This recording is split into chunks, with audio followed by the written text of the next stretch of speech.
అందరికీ నమస్కారం. నేను మీ షణ్ముఖ్. దేశానికి షాక్ ఇవ్వనున్న ఆంధ్ర. ఏంటండి షాక్ అంటున్నారు, ఆంధ్ర అంటున్నారని మీరు అనుకుంటున్నారా? మాజీ ముఖ్యమంత్రి జగన్మోహన్ రెడ్డి గారి హయాములో విద్యుత్తులో ట్రూ అప్ ఛార్జీలు, సెస్ ఛార్జీలు అని చెప్పేసి ఆనాడు మనం చాలా విన్నాం. దాదాపు 100 రూపాయలు ఉండే కరెంటు బిల్లు డబల్ అయినటువంటి పరిస్థితి, ట్రిపుల్ అయినటువంటి పరిస్థితి. మరి 200 అయితే 600, 300 అయితే 1000, 400 అయితే 1500, ఇలా ట్రిపుల్ డబుల్ అయినటువంటి పరిస్థితి. ఎందుకు అయిందో ఆనాడు ప్రధాన మీడియాల్లో కానీ యూట్యూబ్ ఛానల్లో కానీ మనం విశ్లేషణలు చాలా చూసే ఉంటాం. మరి ఎందుకు దేశానికి షాక్ ఇవ్వనున్న ఆంధ్ర అని అంటున్నామంటే, మామూలుగా విద్యుత్ సంస్కరణలో భాగంగా అంటే 1999లో చంద్రబాబు నాయుడు గారు విద్యుత్ సంస్కరణలు చేపట్టడం జరిగింది. ఇదే విద్యుత్ సంస్కరణల గురించి కూడా ఆనాడు దివంగత నేత వైఎస్ రాజశేఖర రెడ్డి గారు కూడా చంద్రబాబు నాయుడు గారు తెచ్చినటువంటి సంస్కరణలు పొగుడుతూ ఒక ఇంటర్వ్యూ ఇచ్చారు. ఎందుకంటే వైఎస్ రాజశేఖర రెడ్డి గారు సైతం చంద్రబాబు నాయుడు గారిని పొగిడారు అంటే ఏ స్థాయిలో మంచి సంస్కరణలు తెచ్చారు విద్యుత్తులో. మరి గత ప్రభుత్వ హయాంలో ఆస్ట్రేలియా నుంచి బొగ్గు కొనుగోలు కానీ, మరి సెకీతో ఒప్పందాలు కానీ, రద్దు కానీ, పీపీఎల్ పవర్ పర్చేస్ అగ్రిమెంట్స్ కానీ అన్నీ రద్దు చేసి రివర్స్ టెండరింగ్ అనే ఒక ప్రాసెస్లో భాగంగా విద్యుత్ సంస్థలు అప్పుల్లో కూరుకుపోయినటువంటి సంగతి మీ అందరికీ తెలుసు. మరి ఏంటండి ఇదంతా చెప్తున్నారు, మాకేంటి ఉపయోగం అని చెప్పేసి మీరంతా అనుకోవచ్చు.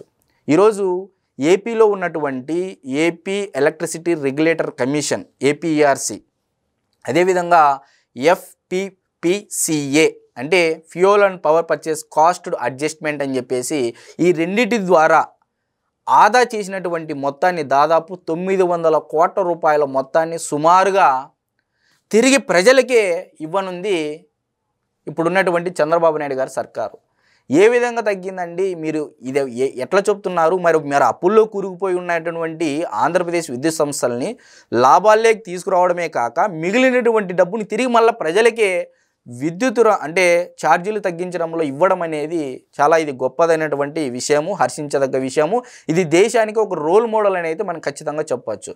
మరి ఏంటండి ఒక ఆంధ్రానే చేసిండేది, మిగిలిన ఏ రాష్ట్రాలు చేయలేదా అంటే, ఇప్పటి వరకు దేశ చరిత్రలో ఎఫ్పిపిసిఏ ద్వారా అంటే fuel and power purchased cost adjustment ద్వారా ఆదా అయినటువంటి డబ్బును తిరిగి ప్రజలకు చెల్లించినటువంటి చరిత్ర ఏ రాష్ట్రానికి లేదు, ఏ రాష్ట్ర ప్రభుత్వానికి కూడా లేదు. కేవలం చంద్రబాబు నాయుడు గారు పరిపాలించినటువంటి టైంలోని ఇది సాధ్యమైందని చెప్పేసి మీరు తెలుసుకోవాల్సినటువంటి వాస్తవం.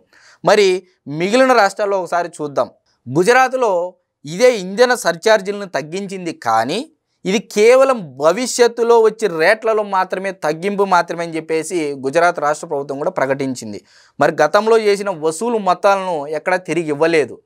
మరి ఈరోజు జగన్మోహన్ రెడ్డి గారు గత 5 ఏళ్లలో ట్రూ అప్ ఛార్జీలు అని చెప్పేసి 40 పైసలు వసూలు చేశారండి యూనిట్కి. మరి ఆ 40 పైసల్లో 13 పైసలు తిరిగి మిగిలినటువంటి డబ్బు 900 కోట్ల రూపాయలు ఏదైతే ఉందో అంటే సుమారుగా 13 పైసల లెక్కన తిరిగి ఆ యూనిట్కి అంటే ఎవరైతే విద్యుత్ వినియోగదారులు ఉన్నారో, కరెంట్ అయితే ఎవరైతే విద్యుత్తును ఉపయోగించుకుంటున్నారో వాళ్ళకి తగ్గనుందైతే రాష్ట్ర ప్రభుత్వం గుడ్ న్యూస్ చెప్పింది. మరి మరొక వైపు ఉత్తరప్రదేశ్, మహారాష్ట్ర, తమిళనాడు, రాజస్థాన్ ఈ రాష్ట్రాల్లో ఉన్నటువంటి వినియోగదారులకు రీఫండ్లు ఉన్నప్పటికీ అవి బిల్లింగ్ లోపాలు లేదా ఇతర వివాదాలకు సంబంధించినవి మాత్రమే. కానీ ఆంధ్రప్రదేశ్లో మాదిరిగా పెద్ద మొత్తంలో ఎఫ్పిపిసిఏ అదాను ప్రకారము పద్ధతి ప్రకారం తిరిగి చెల్లించడం ఎక్కడ జరగలేదు. అంటే గతంలో వసూలు చేసి ఉంటారు కదా సెస్సులు అని చెప్పేసి, ఈ fuel and power purchased cost adjustment అనేది ఒక సంస్థ ఉంటుంది ప్రతి రాష్ట్రంలో. సో ఇది ఏదైతే వసూలు చేస్తాదో అంటే జనరేషన్ కన్నా ఖర్చు ఎక్కువైనప్పుడు ప్రజల నుంచి వసూలు చేసినటువంటి డబ్బు ఏదైతే ఉందో లాభాలు వచ్చినప్పుడు తిరిగి చెల్లించినటువంటి దాఖలాలు ఏ రాష్ట్రంలోనూ లేదు. మరి మొదటిసారిగా దేశ చరిత్రలోనే చంద్రబాబు నాయుడు గారి ప్రభుత్వము ఈ మిగిలినటువంటి డబ్బును గతంలో వసూలు చేసినటువంటి డబ్బును తిరిగి ప్రజలకే చెల్లించడం అనేది ఇది దేశానికి షాక్ అని చెప్పేసి ఆంధ్రప్రదేశ్ రాష్ట్ర ప్రభుత్వం మరొకసారి ఒక రోల్ మోడల్గా నిలిచిందనే దాంట్లో ఎటువంటి అతిశయోక్తి లేదు. మరి ఫైనాన్షియల్ ఇయర్ 2024-25లో బడ్జెటెడ్ అయిన దాదాపు 2787 కోట్లతో పోలిస్తే ఎఫ్పిపిసిఏ ఖర్చులు 1863 కోట్లకే పరిమితం. అంటే గతంలో వసూలు చేసినటువంటిది ఏదైతే డబ్బు ఉందో 2787 కోట్లు ఉందండి ఫైనాన్షియల్ ఇయర్ 2024-25కు. ఈ సంవత్సరం ఏమైందంటే చంద్రబాబు నాయుడు గారు తీసుకున్నటువంటి కొన్ని పాలసీలు కానీ, కొన్ని సంస్కరణలు కానీ, కొన్ని డెసిషన్స్ కానీ వల్ల ఈ ఎఫ్ఈపి ఏదైతే తీసుకుండే మొత్తం ఉందో ప్రజల నుంచి అది కేవలం 1863 కోట్ల రూపాయలకి పరిమితమైంది. అంటే దాదాపు 923 కోట్ల రూపాయల ఆదా అయింది. అంటే జగన్మోహన్ రెడ్డి గారితో ప్రభుత్వంలో వసూలు చేసినటువంటి డబ్బు కంటే ఇప్పుడు 923 కోట్ల రూపాయలు ఆదా అయింది. మరి ఈ డబ్బును భవిష్యత్ రేట్లలో వచ్చే దాంట్లో తగ్గించవచ్చు. కానీ ఆంధ్రప్రదేశ్ రాష్ట్ర ప్రభుత్వం ఇలా చేయలేదండి.